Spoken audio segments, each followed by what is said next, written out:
Hello everybody and welcome to my guide for Godzilla X Kong Titan Chasers on Freecash. This is for $95 and the big ticket item is for $60 to get to HQ level 20. This game is just your basic base builder where you're leveling up your HQ and it has hero elements mixed into it, although the aesthetic of it with Godzilla and Kong is actually pretty interesting. The tutorial is straightforward. We'll show you the basics of base buildings and a little bit of the hero combat. You can almost immediately put the hero combat on 3 times and auto, which I recommend to get through it just a little bit quicker. I'm already almost done with this challenge, but Freecash just added this to their new weekly lottery system where you can earn tickets for every 2 cents that you earn, and then those tickets get you into a raffle to win upwards of $10,000.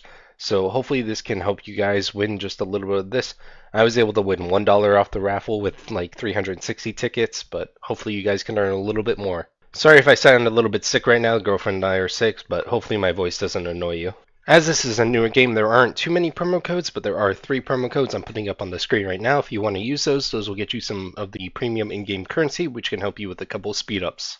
Like most base builder games, you can purchase an additional builder queue for $6.99. I went ahead and did that. You don't have to do it for this offer because there's no time limited task currently, but if you do decide to do that, you will get $3 back from the Freecash yellow bar task. As you continue the tutorial, it's going to switch back and forth between base builder and the hero battles. Just continue doing all that and then speed building everything. I got to level 5 HQ within just a few minutes. It was probably 10-15 minutes, so that's an easy completion right there. The upgrades for this game are very resource intensive, and there's not a lot of way to actually gain resources outside of doing missions. So doing those missions and completing the mission objective chests are very important, so you should always be striving to do that.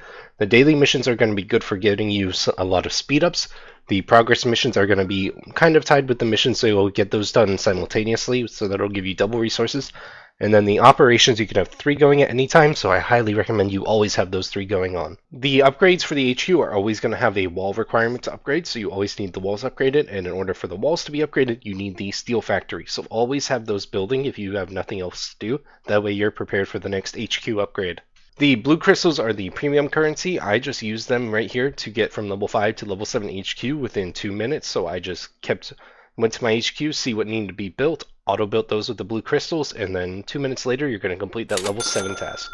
Once you hit level 8 HQ, you'll unlock the Outpost Rush, which then will give you rewards every certain HQ level ups, which is good because we get blue crystals, which can then help us progress faster throughout all the other HQ upgrades. I also highly recommend joining an alliance because every time an alliance member completes their daily task, you get a random crate, which can include resources or speed ups, which are very important to what we're trying to do. I kept using all my blue crystals until level 9 HQ. I was able to get all the way up to the final building for HQ 10 with instant builds. And then I started the level 10 HQ and I went to bed, and then when I woke up the next day I had the level 10 complete with the challenge done.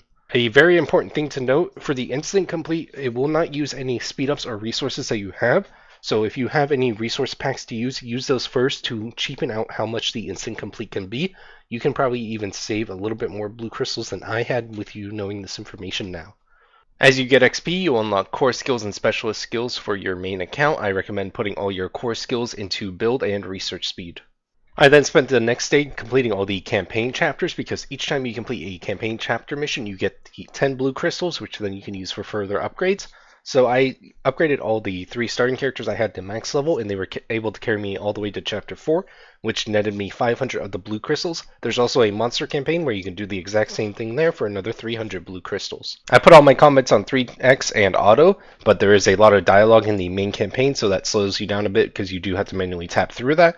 But through the monster campaign, there's no dialogue, so that will autoplay itself. If you're one of the people that found me on the r/freecash subreddit, they've actually banned me from posting my videos up there because they don't want access to free money for you guys. So I went ahead and created r/freecash guide. If you want to see any of the posts that I make on these YouTube videos up there, I'll even make a couple other text posts with some guides up there if you're into those. So head on over there, subscribe to that subreddit, and I'll keep posting all the same ones that I put on YouTube up there. Back to the gameplay. After I did all the campaigns, I then used all the crystals to get up to HQ level 12, and then that's another reward, and it's another operation, so you'll get some of those crystals back. Here's where the game really slows down, and it took me quite a while just to get from 12 to 13, but once you hit the 7-day progress, you'll get an extra 250 crystals just from logging in on the 7-day login rewards, so that helped me get all the way up to level 13. If you look around your compound, you'll notice blue crystals on the ground. You can tap those for 1 crystal each, so I decided to spend the day expanding my borders all the way to max expansion. That way I can have the most blue crystals on the ground. I did more campaign missions to then get more crystals, and then I completed HQ all the way up to level 15. On day 8, I'm currently in level 18 HQ. I expect it to take me about another 3 or 4 days to reach HQ level 20, so it's a grand total of 12 days for $96. Congrats on completing the offer, and I hope you like the guide. If you enjoyed the guide, I'd highly appreciate it if you would like, follow, subscribe, all that bullshit, but mainly I need public watch hours because I'm trying to get monetized. I need a total of 4,000. I'm currently at 81. There is a playlist attached to this video. If you could just put that playlist on loop or watch all the videos and get me a couple more watch hours, I'd highly appreciate that.